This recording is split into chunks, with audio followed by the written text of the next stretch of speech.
por estar con nosotros. Y estamos ante cuestionamientos que se están volviendo frecuentes y los últimos días específicamente sobre lo que habría sucedido en el ministerio que ejerció la señora Boluarte durante la primera parte del gobierno de Pedro Castillo. Estamos ante la presencia de una empresa particularmente y de dos hermanos que han sido severamente cuestionados. Explíquenos cuáles son los hechos que conocemos hasta el momento. Sí, muy buenas noches, don Fernando, y a su público en general. Un gusto estar en su programa. Efectivamente, lo que se cuestiona es que durante la gestión de la actual Presidenta de la República, en ese momento Ministra de Desarrollo e Inclusión Social, efectivamente han habido contratos de dos personas que además han ejercido un cargo o cargos como miembros del club, donde ella, entiendo, también ejerció funciones, ¿no? Entonces, claro, eso llama la atención porque entonces tú dices, podría haber una colusión, es decir, una especie de acuerdo. Y como en el sector público hay que estar muy alertas, entonces inmediatamente lo que se ha visualizado es contratos por montos millonarios, ¿no?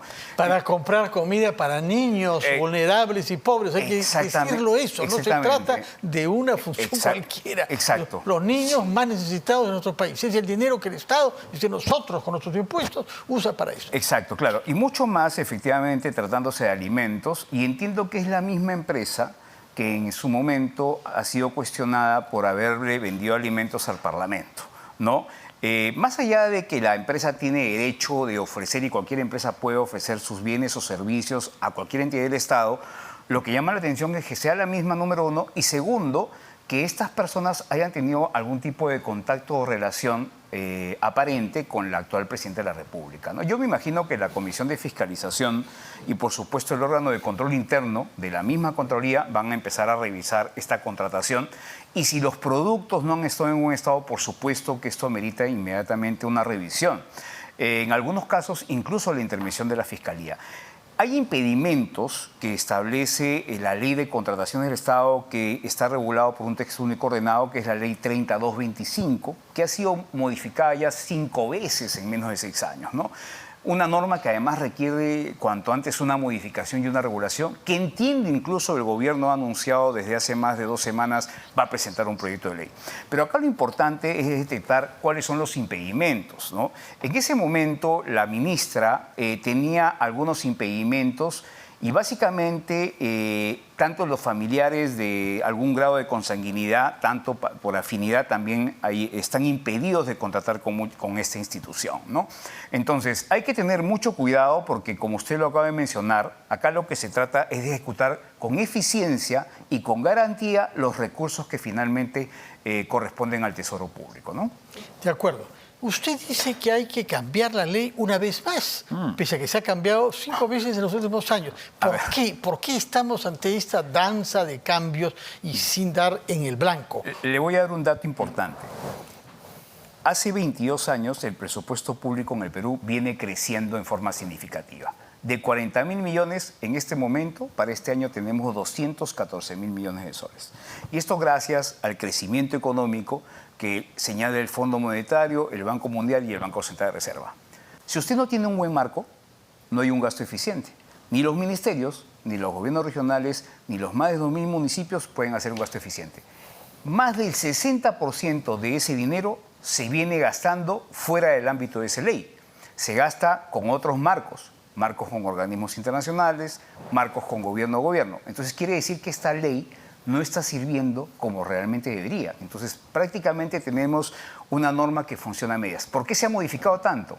Con 5 presidentes, con tantos ministros de Economía, la visión macro de una política de compra y gasto público cambia, digamos, de forma antojadiza. Entonces el gobierno aparentemente ya se ha dado cuenta que es necesario un cambio y anuncia, y viene anunciando, como lamentablemente es continuamente, una nueva modificación que aparentemente va a ser integral.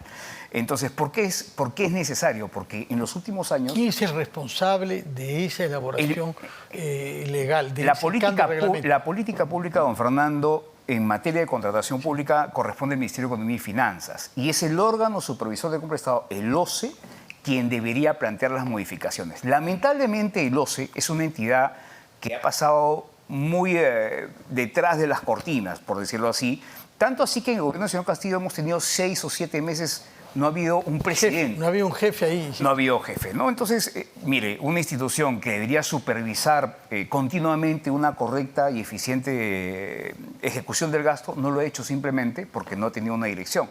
Y los ministros han estado tal vez viendo otro tipo de enfoques y preocupados en programas de emergencia para asegurar el crecimiento y menos concentrados en lo que es el gasto. Mire, a través de esta ley, don Fernando, no solamente se compran alimentos, se contratan servicios, sino se contrata la ejecución de obras. Tenemos 22.000 millones de obras paralizadas según el informe de abril de la Contraloría. Es verdaderamente una cosa... Tenemos un déficit por cubrir en obras de acá al 2034, según el Plan Nacional de Competitividad e Infraestructura que publicó el señor Burneo antes de irse de su gestión, por 363.000 millones de soles, donde están megaobras. Y ojo, no tenemos lamentablemente a la fecha un parlamento que se haya concentrado en legislar, lamentablemente por la alta polarización política. Más allá de la confrontación, lo que no hay que distraer es la gestión.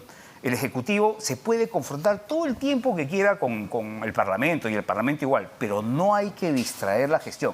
Y con tanto niño en el Parlamento, lamentablemente, la gestión de legislar se ha dejado de lado. Ahora, regresando al tema Caliwarma, ¿qué hechos confirmados tenemos y de qué se puede temer? Porque están apareciendo informaciones nuevas. Mire, personalmente yo creo que Caliwarma tiene un problema. Caliwarma significa la compra sectorizada, es decir, que se compra por paquetes. Lo que era el PRONA anteriormente hacía una compra global, es decir, a nivel nacional. Obviamente algunos pueden discrepar con mi posición. Porque no se come lo mismo en un lugar y en otro. Exactamente. El acceso, la logística. Exactamente. Sí. Entonces, claro, algunos podrán decir por volumen yo compro en forma más económica, ¿no? Y sin embargo, por zonas también se exige la intervención inclusive de los padres de familia que verifican que efectivamente lo que se compre para los niños sea un producto de garantía y que llegue de buena calidad a los niños, ¿no? En este caso, obviamente, si el producto no es positivo y no es bueno y no cumple con los parámetros de calidad, estamos hablando de la salud de los niños, ¿no?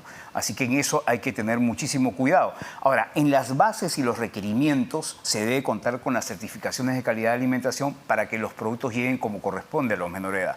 Porque no solamente se trata de alimentarlos con calidad, sino garantizar que el desarrollo, porque tengamos en cuenta el aspecto nutricional, ¿no? Que no se trata solamente de alimentarlos por alimentarlos, sino que la calidad alimenticia garantice un crecimiento eficiente sobre todo en zonas niños donde hay más del 40% de anemia. Exactamente. Como Puno, como por casualidad. Recordemos que además en el MIDIS tiene usted los fondos para las ollas comunes, ¿no? No solamente las compras, sino también tiene fondos que ha anunciado el señor Castillo con gran pomposidad y que lamentablemente no se han gastado, que es lo mismo que se ha anunciado en estos gobiernos y que se ejecuta bajo otros parámetros legales que no son el marco de contratación pública, sino que son decretos de urgencias que se han regulado exclusivamente y por efecto temporal con otro tipo de regulación, ¿no?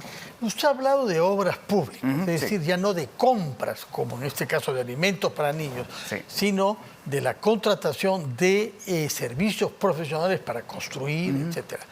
Y usted es el director ejecutivo de una sociedad flamante, Sociedad Nacional de Infraestructura y Obras Públicas. Sociedad Nacional de Construcción e Infraestructura. Construcción e Infraestructura. Sí. El gobierno contestó unas semanas después del lanzamiento de esta sociedad, creando esta autoridad. Proponiendo. Para, no, creo, hubo en materia legislativa. Ha lanzado una se dieron propuesta. 90 días para elaborar una ley, creo, ¿no? No, a ver, gracias por la promoción, le agradezco mucho. Efectivamente, además, Roque Benavides y Carlos Neujos nos acompañan en el Consejo Directivo. Yo estoy como director ejecutivo, efectivamente. Tenemos 2 meses o 3 meses recién creados y tratamos de ser una voz más, pero con mucha fortaleza, para marcar una posición y decirles al Poder Ejecutivo y al Parlamento hay que hacer esto en la medida de lo que sea adecuado.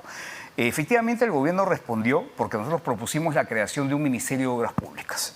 El gobierno dijo... Como en otros países. Claro. Y como hemos tenido antes en el Perú, ¿no? Caso Chile, durante más de 100 años. Que fue el Ministerio de Fomento, en algún momento. El gobierno lo que hizo fue proponer al Parlamento la creación de una autoridad que se llama la Autoridad Nacional de Infraestructura. que es algo muy similar a la estructura de la Autoridad de la Reconstrucción con Cambios, porque es una entidad que va a funcionar bajo el ámbito de la presidencia del Consejo de Ministros, pero con una autonomía. Pero que desde nuestro punto de vista tiene un error. ¿Por qué? Porque está encabezada por un grupo de ministros. Y recordemos que hay 4 o 3 factores importantes en toda compra pública y toda contratación. Un factor económico, un factor legal y un factor político. Entonces, ¿cuántos ministros, cuántos alcaldes, cuántos presidentes regionales han salido vacados o han sido removidos por una mala licitación? Si usted pone a 5 o 6 ministros, don Fernando, a dirigir una institución tan importante, donde va a asignar grandes contrataciones de obra, ¿no le parece a usted que eso sería riesgoso para tanto ministro? Desde nuestro punto sí, desde nuestro punto de vista sí. Y lo otro es que se propone que toda la ejecución de estas obras sea bajo parámetros legales distintos, que no es la ley de contrataciones, sino con organismos internacionales y de gobierno a gobierno. No estamos en contra de que se utilicen estos mecanismos. La pregunta es, ¿para qué tenemos entonces un ejército de funcionarios que son remunerados si todo se va a encargar a organismos internacionales que además les cuesta al Estado? ¿No sería mejor más bien mejorar la ley de contrataciones, incluir estas figuras hasta donde sea posible, por supuesto, y mejorar su aplicación y capacitar de una manera muy agresiva a nuestros funcionarios y servidores? ¿Hasta cuándo vamos a depender nosotros como país y no vamos a insistir en fortalecer a nuestros funcionarios? Pero usted mismo nos ha dicho hace unos minutos que la Contraloría ha identificado más de 20.000 millones de soles en obras públicas paralizados. Perdón un momentito. Sí. Una cosa es lo que se va a gastar y una cosa es lo que está parado. Lo que está parado, don Fernando, está parado por arbitrajes, que es otro problema. No tiene nada que ver con lo que se va a ejecutar. Lo que se va a ejecutar, estableciendo un marco adecuado, don Fernando, se puede hacer de mejor forma. Si está parado es porque tiene un marco inadecuado y se ejecutó de una forma inadecuada. No quiere decir que lo que se vaya a hacer va a ser igual. Son cosas muy distintas. Ya, entonces, arbitrajes parcialmente. El arbitraje en la gran mayoría. Ya, pero hay muchísimos casos en donde los expedientes técnicos han estado mal hechos. Sin duda. Y una vez que se ponen a construir, el puente no va y la tierra no es como se previó. Tres soluciones desde nuestro gremio se han planteado. Uno, el fortalecimiento de la autoridad con la reconstrucción con cambios, que es lo que hay, ¿no? Bueno, eso ya está descartado, ¿no? No. Digamos que es la propuesta, que es lo que hay con la estructura y mejorando los mecanismos hasta terminar en los 4.000 millones que el gobierno ha anunciado como parte del programa Punche Perú para la reconstrucción con cambios hasta fin de año para el tema del fenómeno del niño global y el fenómeno del niño costero, que ya anunció el gobierno, se viene en agosto y probablemente a fines de año. Eso lo anunció Senami y el mismo gobierno. Y falta concluir, número 1. Segundo, la creación de un Ministerio de Obras Públicas, porque si vamos a hacer una reforma, no hagamos una reforma a medias, hagamos una reforma de una vez. ¿No? O sea, un solo ministro responsable de eso, en vez de un directorio con varios ministros que harán las cosas mucho más lentas. Exactamente. ¿No? Exactamente. Y a la vez, un solo marco y una nueva ley que incorpore los mecanismos lo mejor posible y cuando ya sea necesario, los organismos internacionales y pero gobierno. ¿cuánto tiempo toma hacer todo eso? Porque parece fácil, pero crear un ministerio y una ley, por una parte, usted mismo ha dicho, cuando estamos ante el riesgo de fenómenos naturales graves en los meses siguientes. Si usted me permite, un decreto de urgencia, según la Constitución, se emite por régimen temporal hasta fines de año para gastar esos 4.000 millones o los miles de millones que usted desea y se puede crear un proceso de selección abreviado, como por ejemplo se hizo en algún momento en el 2008 para enfrentar la crisis inmobiliaria, si usted recuerda, en su momento como parte de lo que fue un shock de inversiones. Ojo, no esperemos la perfección, don Fernando, estamos tratando de mejorar las cosas. Son propuestas para debate, ¿ah? Acá no es nadie dueño de la verdad, pero la pregunta es, ¿creemos que un directorio de ministros y una entidad que va a funcionar de alguna forma muy similar a la reconstrucción con cambios va a ser la solución? Yo creo, al menos creemos que no. Va a ser de repente simplemente una institución más, pero no va a dar solución. ¿Qué pasa con el Ministerio de Transportes y Comunicaciones? 14.000 millones de soles al año, don Fernando, que no se pueden gastar en forma eficiente porque Provías Nacional, lamentablemente, es un cuello de botella con los casos de corrupción. Y usted lo ha visto con lo que pasó en el caso del señor Castillo, sus ministros y sus funcionarios. Usted lo ha visto el país. La cantidad de obras detenidas, la cantidad de licitaciones y los casos que yo le contara, mire, nos desmayamos los dos. Permítame hacer una pequeña interrupción Con para dar a conocer que hemos leído un documento del Ministerio del Interior dirigido al juez Richard Concepción Carguancho, dando cuenta de la detención en Madrid del ciudadano peruano Fernando Martín Gonzalo Camet Picone, de 60 años de edad, en la ciudad de Madrid, como ya dije, por el motivo que se indica. Bueno, es una vasta explicación. Es por el caso Irse. En buena cuenta se trata de el señor Picone, que fue un dirigente de JJ Camet Constructores. Claro, vinculado al famoso Club de la Construcción. Sí, vinculado. Usted, bueno, y rápidamente ya se ha puesto en marcha el mecanismo para extraditarlo de Madrid a Lima. Veremos cuánto toma, sí, claro. Porque con el caso de Nostroza vimos cuánto estamos hablando, aunque Nostroza tuvo particulares recursos y habilidades para demorar esto. Claro. ¿Algo le sorprende acá o le parece algo previsible? ¿Se esperaba? Mire, el caso del Club de la Construcción es un caso triste y lamentable para el país, ¿no? El caso del Club de la Construcción Nacional, el caso del Club Odebrecht, el famoso club chino ahora, que se menciona mucho. Sí, de empresa ¿no? china, sí. Estos famosos clubes, sí, que más allá que han destruido el presupuesto y afectado en gran medida al país, nos han dejado sin empresas para poder participar. Pero hay que marcar una diferencia y creo que hay que explicarle a la población. Yo no estoy en defensa de la corrupción para nada, por supuesto. Los corruptos presos y por mí cadena perpetua. Porque así es como tienen que terminar, y más cuando se utilizan recursos de todos.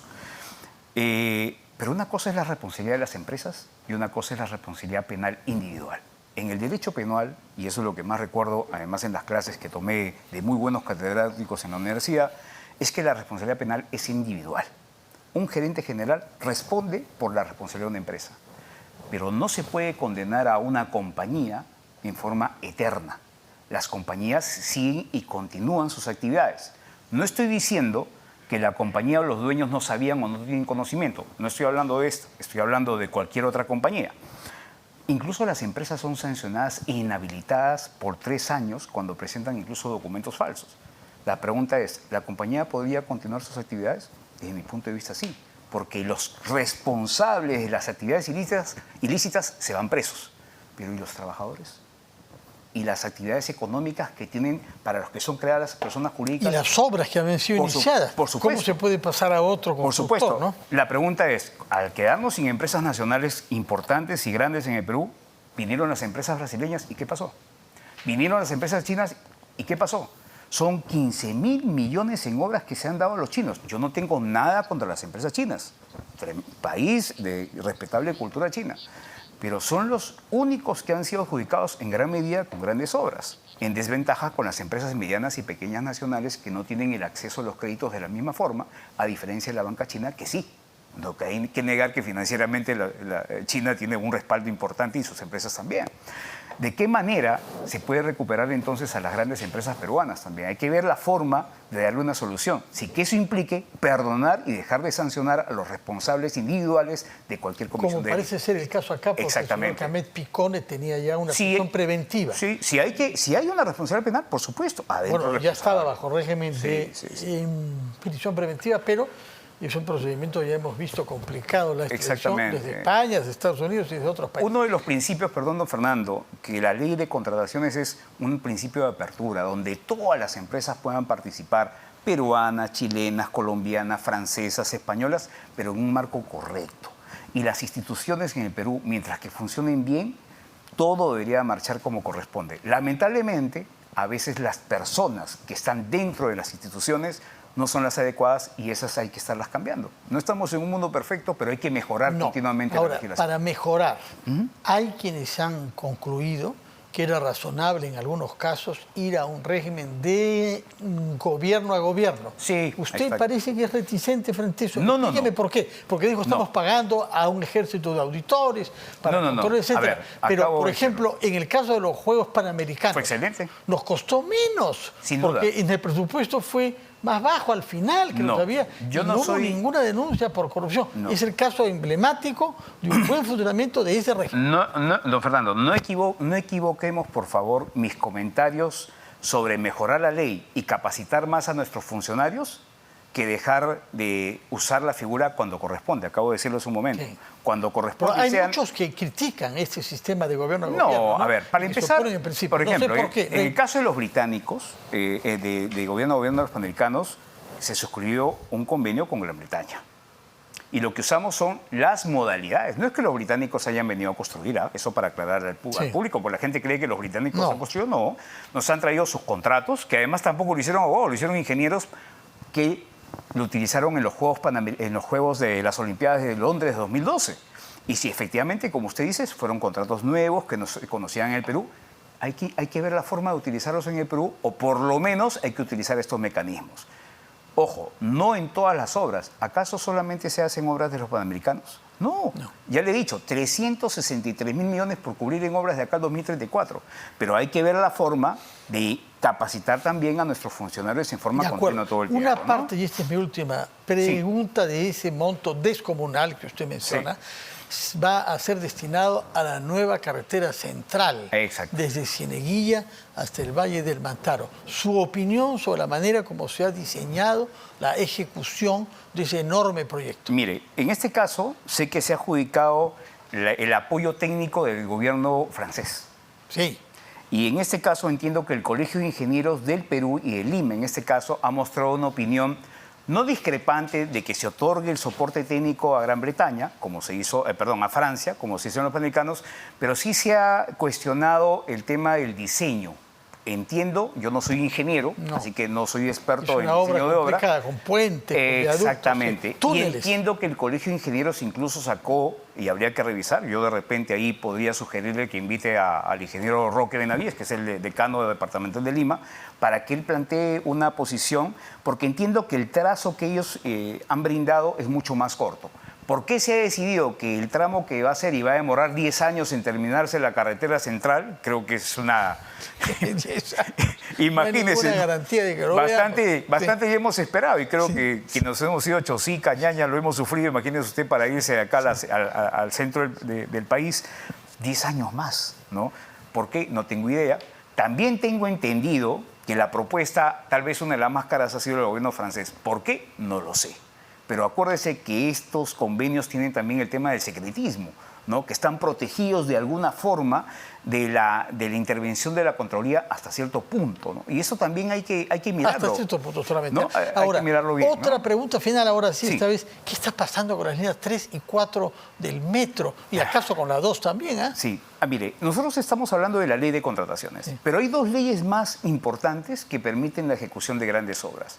Hace un momento yo hablé de un déficit de 363 mil millones de soles. Estas grandes obras también se ejecutan con dos marcos legales. Uno es la asociación público-privada, que es la ley de APPs, y la otra es la ley de obras por impuestos. La ley de APPs es una ley de concesiones, que es la que permite que un privado venga, ejecute la obra y le cobre al público el uso. Por ejemplo, cuando usted o yo nos vamos o el público se va al sur, paga un peaje. Sí. Esa es una ley de concesiones, no es una ley de contrataciones. Pero esa ley es la que permite hacer obras de concesión como la norma 3 o 4. Algunos sugieren que se haga, por ejemplo, de gobierno a gobierno, que es otra regulación distinta. Lo que está pasando es que hay una demora. En total son 9 líneas. El proyecto global... Pero con 4 sería ya extraordinario el avance. Con que se termine la 2 y la 3. 2 millones menos de trayectos. Ya no serían sobre la tierra, sino bajo la tierra. Lima necesita urgente un diseño de infraestructura vial importante. Y por eso también señalamos la necesidad de un solo Ministerio de Obras Públicas. Sí, con eso estábamos de acuerdo al principio. Lo que no entiendo es por qué se demoran tanto estas líneas nuevas de metro. Don Fernando, con 5 presidentes, ¿cuántos ministros de transportes hemos tenido?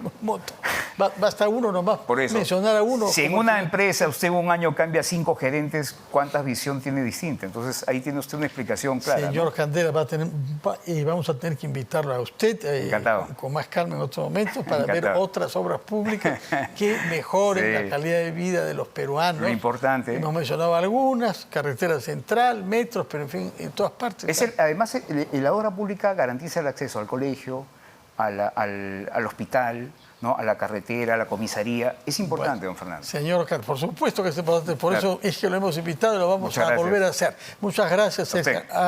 al abogado César Candela, que es el director ejecutivo de la Sociedad Nacional Construcción e Infraestructura. Muchas gracias y muy